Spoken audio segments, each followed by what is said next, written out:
I'm going to meet with a lot of the leaders at the UN, probably 20. Everybody wants to be, but I'm one person. I've got no doubt that at some point in the near future there'll be a meeting between the Prime Minister and the President. The fact of the matter is that the relationship between Australia and the United States is in a good place. So what are we to make of the fact that Anthony Albanese has failed to secure a sit-down meeting with Donald Trump while the President visits the United Nations General Assembly in New York? Australia, of course, has been trying to arrange this visit for many, many months. It's become the elephant in the room between the two countries, if you like. So I think the White House's pointed decision to not include Albanese in the formal schedule is a message.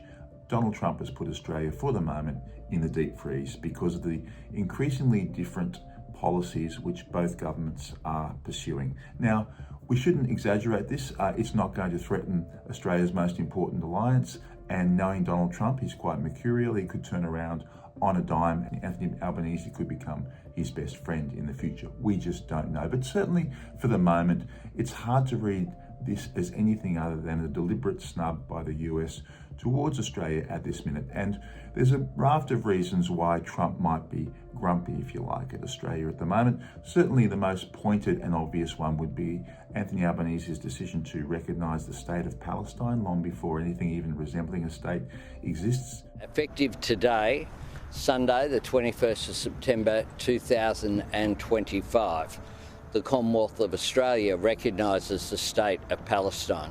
Trump has said today that it is rewarding Hamas for Australia and Britain and Canada and other Western nations to actually recognise Palestine.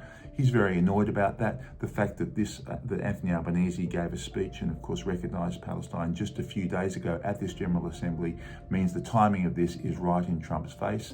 That may well have contributed to his reluctance to meet with Albanese. But there's other issues as well, of course. Australia's softer approach to China is no longer in sync with Trump's approach to Xi Jinping. Rhetorically and trade-wise, Trump is being tougher on China. Australia is not. The two countries are not stepping in parallel with China as they once were. And this has been underlined even more so perhaps by the failure of the government to secure the security treaty with PNG and with Vanuatu over the past week. We have other issues where there's a lot of differences. Australia has just embraced very ambitious climate change targets, something with which Donald Trump does not support. There's obviously the tariff differences between the two countries. And of course, there's the other elephant in the room, which is defence spending. Australia's point of refusal to increase defence spending much beyond 2% of GDP in the short term, when Donald Trump has been calling on all allies across the world to shoulder a greater burden on defence. And so for all of these reasons, we're seeing a drift between the two countries, but we should not exaggerate it. At the same time as this political drift is happening, we're seeing on the security front ever more cooperation. We have US Marines rotating out of Northern Australia, as well as US nuclear bombers. The government's just committed $12 billion to upgrading submarine facilities at Henderson in Western Australia, which of course will host rotating visits for US nuclear submarines. So, the alliance is a strange beast at the moment. Politically, it's drifting, but certainly as far as the actual serious security side of it, it's not drifting at all.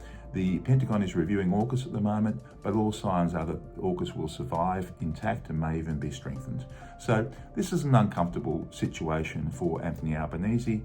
It's not a long-term threat to the alliance. It's going to be okay in the end, but the bottom line is Australia doesn't want to be in this position at this minute with its most important ally.